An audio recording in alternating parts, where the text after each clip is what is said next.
گھر تین چیزوں کا مقام ہے، عبادت کا مقام ہے، تربیت کا مقام ہے اور ریاضت کا مقام ہے۔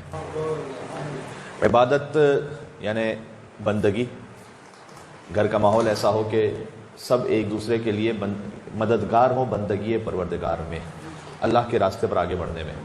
دوسرا تربیت کا مقام ہے، سب سے بنیادی ترین تربیت گھر ہی سے ہے۔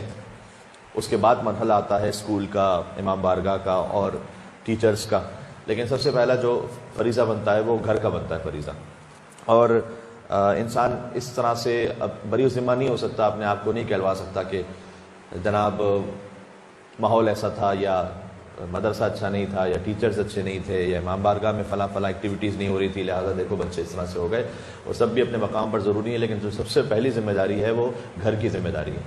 تو گھر عبادت کا مقام ہے، تربیت کا مقام ہے اور ریاضت کا مقام ہے۔ ریاضت کیسے کہتے ہیں؟ ریاضت کہتے ہیں ایک زحمت اٹھانا، صبر کرنا، شاید کسی تکلیف کو برداشت کرنا اللہ سبحانہ وتعالیٰ کے قرب کی خاطر۔ گھر اس کا بھی مقام ہے۔ مل کے صلوات بھیجیں، میں تھوڑی سی اس کی وضاحت کرتا ہوں۔ اللہم صلی علی محمد وعلی محمد۔ ایک اسٹیٹسٹکس ایک جگہ میں دیکھ رہا تھا، جو دنیا میں سب سے زیادہ ٹریڈ ہوتی ہے وہ ویپنز کی ہوتی ہے۔ ویپنز کی جو ٹریڈ ہے وہ دنیا میں سب سے زیادہ ہے، یعنی اس کے جو ان بلینز آف ڈالرز اور ٹریلینز آف ڈالرز، ویپن کی ٹریڈ دنیا میں سب سے زیادہ ہے، خرید و فروخت۔ دوسرا ہے ڈرگز، دوسرے نمبر پر جو ڈرگز کا لین دین ہے وہ سیکنڈ نمبر پر ہے۔ تھرڈ نمبر پر لکھا ہوا تھا خاتون اور بچے، یعنی اس میں ویمن ٹریفکنگ اور کڈز ٹریفکنگ بھی آتی ہے، اور ساتھ میں خاتون کو چاہے وہ کلبز ہوں چاہے وہ پبز ہوں، یعنی بطور پروڈکٹ اس کے لیے خرید و فروخت یا لین دین، وہ تیسرے نمبر پہ نعوذ باللہ من ذالک دنیا میں۔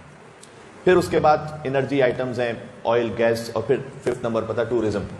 تو اس وقت کا جو معاشرے کی بربادی ہے وہ اس طرف جا رہی ہے۔ اچھا، ہم اور آپ کو کیا خیال کرنا ہے؟ جو میں بات عرض کر رہا تھا کہ گھر ریاضت کا مقام بھی ہے، یعنی صبر کا مقام بھی ہے یہی گھر، چاہے مرد ہو یا عورت ہو۔ حدیث ہے ایک بڑی لطیف، فرمایا سرکار ختمی مرتبہ احمد مصطفیٰ محمد مصطفیٰ صلی اللہ علیہ وآلہ وسلم، تھوڑا سا آپ سمٹ کے بھی بیٹھ جائیے گا، مومنین بہت سے آ رہے ہیں تاکہ زیادہ سے زیادہ مومنین یہیں اسی ہال میں شامل ہو جائیں۔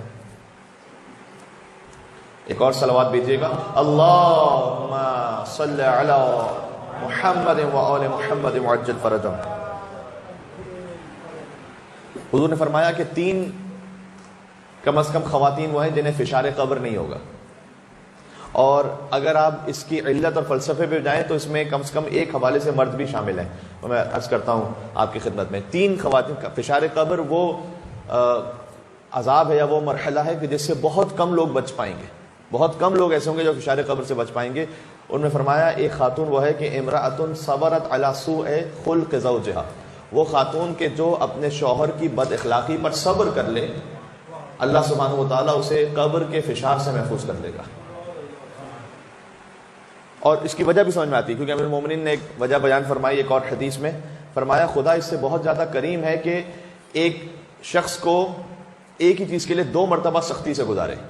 تو اگر دنیا میں ایک مرتبہ وہ سختی جھیل چکی ہے یا جھیل چکا ہے اور صبر کر چکا ہے، تو اللہ سبحانہ وتعالیٰ سے بہت زیادہ کریم ہے کہ قبر میں اسے دوبارہ سے سختی سے گزارے، پھر سے فشار سے گزارے۔ السلام علیکم۔ اللہم صلی علی محمد وعلی محمد، بات واضح ہو رہی ہے؟ تو اس کے لیے یعنی آپ احادیث کا کرکس دیکھیں گے نا، وہ یہ ہے کہ کسی طریقے سے خانوادے کو بچا کے رکھو، اس نظام کو چلاؤ۔ فرمایا کہ ایک خاتون ہے، یا پھر اگر اس کی علت پر غور کیا جائے تو انشاءاللہ مرد بھی، کہ اگر وہ صبر کرے بد اخلاقی پر تو اللہ سبحانہ و تعالیٰ فشار قبر سے محفوظ کرے گا۔ اور آگے 2 اور خواتین کا ذکر کیا گیا، فرمایا امرأۃ صبرت علی فقر زوجہا، ایک شخص ہے کہ جو کوشش پوری کر رہا ہے، اس کے باوجود بھی فائنینشلی وہ اتنا اسٹیبل نہیں ہو پا رہا، تو شوہر کے فقر پر صبر کرنے والی خاتون کو اللہ سبحانہ و تعالیٰ فشار قبر سے محفوظ رکھے گا۔ اب کم از کم جہاں جس سوسائٹی میں مخاطب ہوں، فقیر شاید ہی کوئی ہوگا، اللہ جانے کوئی ہو، لیکن شاید ہی کوئی ایسا ہو کہ واقعی جو فقیر، تو الحمدللہ اللہ سبحانہ و تعالیٰ نے ہمیں تو بہت کچھ وہ عطا کیا ہوا ہے کہ جس کا تصور بھی کہیں اور کسی اور سوسائٹی میں نہ ہو سکتا ہو، لیکن ہم چونکہ اپنی خواہشات کو بڑھاتے رہتے ہیں، ورنہ فقر کا معاملہ تو یہاں کسی کے پاس نہیں ہے۔ فقر کا معاملہ کس کے پاس ہے؟ ماشاءاللہ کیا کوئی ایسا ہے کہ جس کو کھانا پینا نہ ہو؟ خدا نہ خواستہ، ایسا شاید ہی کوئی ہوگا، نہیں ہوگا انشاءاللہ کوئی ایسا۔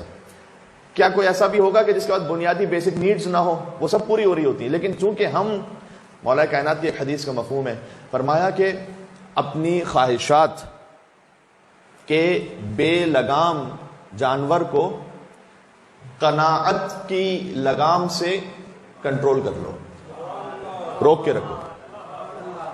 یعنی فقط ایک قناعت ہے کہ جس کے ذریعے سے تم روک سکتے ہو اپنی بے لگام خواہشات کو، ورنہ یہ نیور اینڈنگ ہے۔ آج ہمیں اس قسم کے برتن چاہیے، وہ برانڈ کے چاہیے، اس برانڈ کا جو ہے نا وہ صوفہ چاہیے، اس برانڈ کے ڈریس چاہیے، اس برانڈ کی، یہ تو کبھی بھی اس برانڈ کے وہیکل چاہیے، پھر اس برانڈ کا جو ہے موبائل چاہیے، پھر اس برانڈ، پھر وہاں ٹریولنگ ہمیں کرنی ہے تو وہ ٹورزم کرنا ہے، تو وہ میری دوست تھی تو وہ یہاں گئی تھی، وہ میرا دوست تھا تو وہ فیملی اس کی ماں، یہ تو کبھی نہ ختم ہونے والا سلسلہ ہے۔ تو حضور نے فرمایا کہ حتیٰ اگر کوئی خاتون اپنے شوہر کے فقر پر، اس کا یہ مطلب نہیں ہے کہ وہ شوہر جان بوجھ کے فقیر رہے گا، وہ کوشش کرنا اس کی ذمہ داری ہے، لیکن وہ اس پر صبر کر لے، اللہ سبحانہ وتعالیٰ فشار قبر سے محفوظ رکھے گا۔ میں خانوادے کی بات کر رہا ہوں، ریاضت کی جو بات کر رہا ہوں، ریاضت کیا ہے؟ یہی تمرین ہے، یہی صبر ہے۔ اگر کہیں کوئی معاملہ ہو بھی جاتا ہے تو میری آپ سے درخواست ہے کہ آپ اس وقت کم از کم صبر کر لیں اور بعد میں اس بات کو سمجھائیں، ٹیمپر اور ہائی نہ کریں، اس لیے کہ جب دو افراد ایک دوسرے کے ساتھ غصے میں ہوں تو مولا علیہ السلام نے ارشاد فرمایا ہے کہ غصہ شیطان کا حربہ ہے جس کا اختتام ندامت پر ہے۔ آپ کو میں جتنے مولا علیہ السلام کے احادیث اور اقوال سناتا ہوں، ہر امیر المومن کا کلام وہ ہے جو زندگی کو بدل دینے کے لیے ایک جملہ کافی ہے میرے مولا کا جو غصے کا جو اختتام ہے نا وہ ندامت، شرمندگی پر ہے۔ پھر شرمندگی ہوتی ہے لیکن چونکہ ایگو ہوتی ہے لہذا معافی بھی نہیں مانگی جاتی، تو وہ پائل اپ ہوتا رہتا ہے۔ تو آپ تھوڑا سا صبر کر لیں اور بعد میں کسی مناسب طریقے سے سمجھا دیں کہ وہ بات بہتر نہیں تھی، یا وہ بات ایسے نہیں تھی، یا آپ کو غلط فہمی تھی۔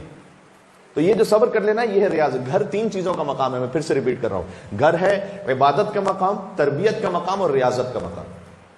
یہ تین چیزیں جس گھر میں پوری ہیں وہ گھر اسی دنیا میں جنت ہے۔ اسلام فقط اس لیے نہیں آیا کہ آپ کو بعد میں فقط جنت کا وعدہ کرے گا، اسلام میرے اور آپ کے گھر کو جنت بنانے کے لیے آیا۔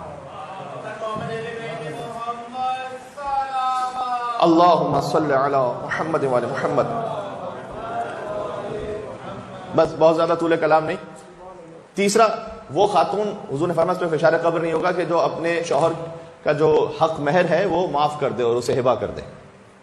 اب یہ اس کا مطلب نہیں کہ ہم جا کر گھر میں یہ کہیں کہ دیکھو وہ مولانا نے کہا تھا، حدیث رسول سنائی تھی کہ تو تم معاف کر دو، تم پہ فشار قبر نہیں ہوگا۔ دوسروں کی ذمہ داری ان کو نہ بتائیں، خود اپنی ذمہ داری کو سمجھیں۔